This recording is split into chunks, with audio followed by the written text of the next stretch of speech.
안녕하세요. 사연을 읽고 공감과 위로를 전해드리는 시간, 오늘의 공감 닥터 안지영입니다.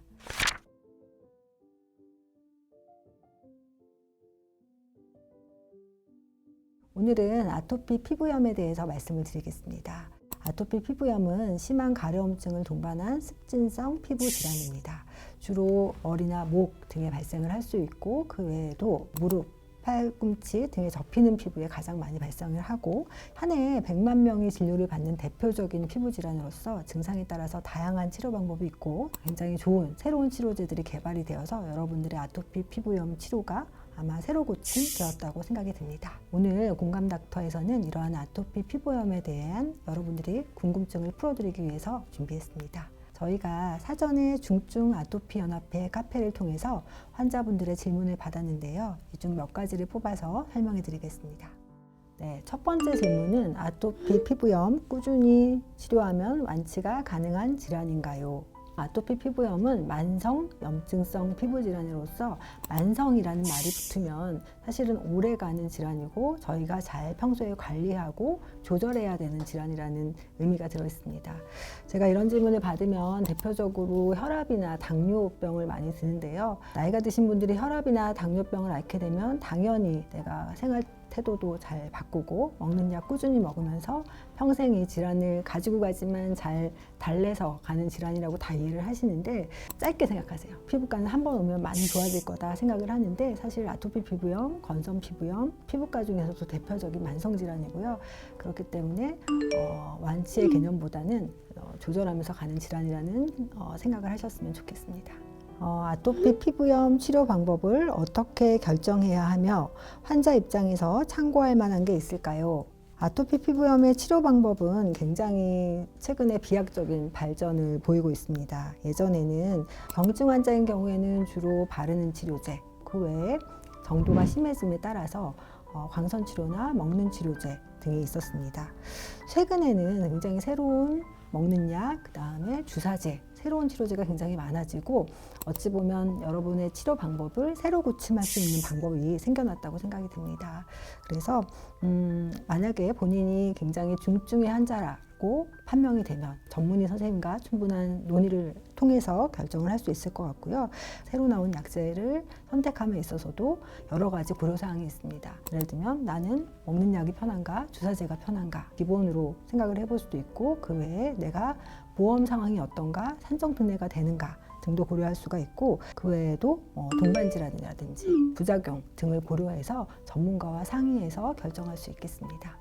네, 다음 질문은 아토피 피부염을 치료하는 의료기관이 많은데 올바른 병원 선택 방법은 무엇일까요?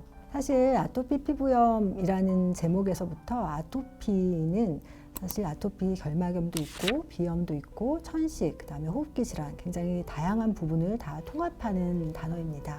네, 말씀하셨던 것처럼 피부염은 그래도 피부과 전문의 선생님이 가장 잘 보실 수 있을 거라고 생각이 듭니다. 그래서 아마 큰 대형 병원에 가시게 되면 대부분 아토피 피부염은 피부과 전문의 선생님이 피부과에서 진단을 하고 치료를 해주실 거라고 생각이 들고, 만약에 가까운 개인 병원을 방문하실 경우에는 피부과 전문의라는 마크를 쉽게 확인하실 수 있고, 그런 분에게 찾아가면 좋은 진료를 받을 수 있으리라 생각이 듭니다. 다음 질문은 병원에서 치료를 받으면서 기타 다른 민간요법 등을 병행하는 것이 괜찮을까요? 해도 되는 것과 피해야 할 것이 있는지 궁금합니다. 사실 아토피 피부염은 앞에도 말씀드렸듯이 피부과 전문의, 전문가를 찾아서 치료하는 것이 가장 좋다고 생각이 듭니다. 그렇지만 예전부터 많이 써오던 민간요법이 꼭 나쁘다고는 말씀을 드리는 건 아니지만, 대부분의 민간요법은 과학적인 근거가 부족하고 오히려 환자분의 증상과 그다음에 피부 병변을 더 악화시키는 경우도 있습니다. 그렇기 때문에 올바른 과학적인 근거가 있는 치료 방법을 사용하는 것이 훨씬 더 효과적이라고 말씀드릴 수 있겠습니다. 그리고 또 제 개인적으로 아토피 피부염 환자들이 어떤 치료를 해왔나를 설문조사한 경험이 있습니다.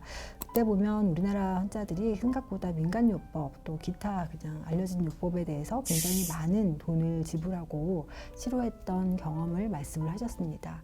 그에 따라서 삶의 질을 평가했을 때도 외국 환자들에 비해서 악화되는 영향을 받은 것이 아마 이런 민간요법에 들인 경제적인 손실 혹은 그로 인한 고통 등 때문일 것이라고 생각이 됩니다. 그렇기 때문에 과학적인 근거가 있는 좋은 치료를 피부과 전문 선생님과 의논해서 할 수 있는 방법, 할 수 없는 방법을 골라보는 것도 좋은 방법이라고 생각이 됩니다. 다음 질문은 환자 입장에서 장기적으로 치료제를 사용하는 것은 괜찮을까요? 신약 치료는 언제쯤 끊을 수 있는 것일까요? 만성질환이기 때문에 사실은 약을 먹고 완치한다. 암이나 수술처럼 한 번의 치료로 끝나는 질환이 아닙니다. 만성질환은 계속 꾸준한 치료, 꾸준한 약물요법을 병행하면서 생활 방식 등을 고려하여서 좋은 상태를 유지하는 것이 가장 중요하다고 생각이 듭니다. 그렇기 때문에 사실은 좋은 약제라고 해서 한 번에 끊을 수 있는 것은 아니고 목표가 좋은 약제를 사용하면서 최소한의 부작용으로 내 아토피 피부염을 잘 관리하는 것이 되어야 된다고 생각이 됩니다. 네, 다음 질문은 신약의 여러 부작용에 대한 이야기를 들었는데요. 이에 대해서 궁금합니다. 신약에 대한 부작용이라고 하면 아마 심혈관계 부작용이 있을 때, 또한 특정 약제를 사용했을 때 얼굴이 붉어진다든지 아니면 결막염 등을 말씀하시는 것 같습니다. 근데 이 빈도는 사실은 그렇게 높진 않습니다. 예를 들어서 저희가 임상시험을 하고 그 약제가 허가되어서 사용된 다음에 부작용의 빈도는 환자분들이 걱정하는 것처럼 그리 높지 않고 저희가 충분히 조절 가능한 부작용이고, 그리고 환자가 쓰는 약제가 같은 약제라고 해도 질환에 따라서 그 부작용이 달라질 수 있습니다. 예를 들면 먹는 약 중에 일부는 이미 류마티스 관절염 환자들한테 많이 쓰였던 약인데요. 그런 환자들은 아토피 환자군에 비해서 굉장히 나이도 많고 이미 가지고 있는 동반 질환도 많습니다. 그래서 주의해야 될 것도 많기 때문에 이런 환자군과 아토피 환자군을 같은 선상에 놓고 부작용을 비교하는 것은 적절하지 않다고 생각을 합니다. 너무 다양하기 때문에 약제를 선택하고 그 약제에 있어서 전문가 선생님과 확인을 해서 본인한테 생길 수 있는 것인지, 우려가 되는 거라면 다른 약제를 고를 수가 있고, 다양한 방법으로 저희가 충분히 치료를 할 수 있는 부분이라고 생각이 됩니다.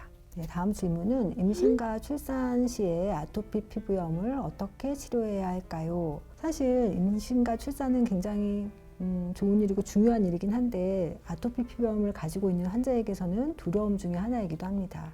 그 이유는 대부분 환자들이 임신했을 경우에 아토피가 좋아지는 경우보다 악화되는 경우가 흔히 더 관찰되고 있습니다. 그래서 사실은 임산부는 사용할 수 있는 약제가 굉장히 제한적입니다. 그래서 정 필요하다면 저희가 바르는 스테로이드나 아니면 일반적인 항히스타민제를 중기에는 사용을 할 수가 있습니다.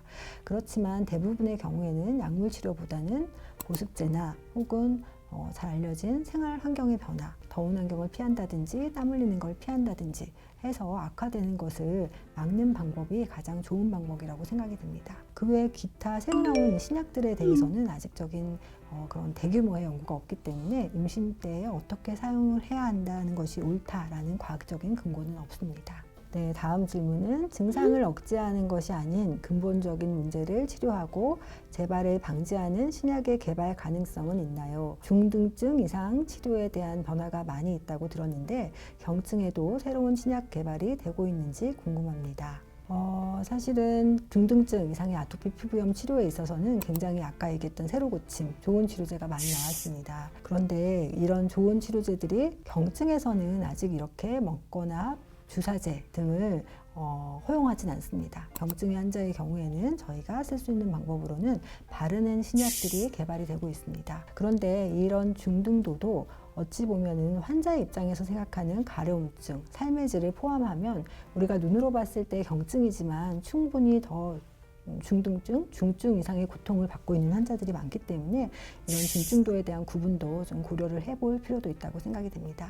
또 하나 신약이 과연 완치가 될 수 있냐 이런 질문이라고 생각이 됩니다. 만약에 항암 치료를 하고 있는 환자가 항암 치료가 끝나고 약을 끊었을 때 더 이상 재발하지 않는 것을 완치라고 얘기를 한다면 사실 이런 만성질환에서는 약을 끊는 개념보다는 약을 잘 조절하면서 그런 상황을 디지즈 모디피케이션이라고 얘기를 하고 있고, 다른 말로 표현을 하면은 완치라고도 표현할 수 있을 것 같습니다. 다음 질문은 치료로 피부가 개선되었을 때 피부 상태를 유지할 수 있는 관리 방법에는 어떤 것이 있을까요?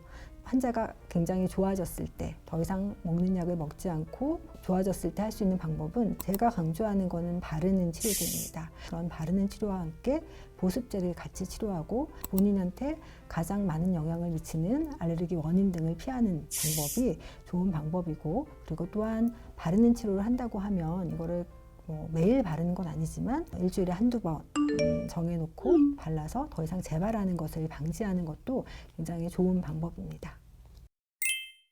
네, 사연을 읽고 공감과 위로를 전해드리는 시간, 오늘은 아토피 피부염에 대해서 알아보았습니다. 질문처럼 아토피 피부염은 증상의 호전과 악화가 반복되어서 환자분들의 삶의 질을 떨어뜨리는 굉장히 만성적인 질환입니다. 아토피 피부염 관리의 중요한 요소는 꾸준함이라는 것을 다시 한번 말씀드리고 싶습니다. 재발과 그다음에 악화를 최소화하기 위해서는 악화되는 시기에 전문의와 상의해서 질환을 꾸준히 관리할 수 있는 방법을 선택해야 합니다. 특히 최근 중등증 이상의 아토피 피부염 치료 환경은 질환의 근본적인 원인을 차단하는 개선된 치료 환경으로 이전과는 다른 치료 효과를 기대할 수 있는 만큼 피부과 전문의와 지속적으로 꾸준히 상담을 이어간다면 가려움증 걱정 없는 일상으로 새로 고침할 수 있는 것으로 기대되고 있으니 희망을 잃지 마시고 지속적으로 치료를 이어가시기를 바라겠습니다. 지금까지 오늘의 공감 닥터 안지영이었습니다. 감사합니다.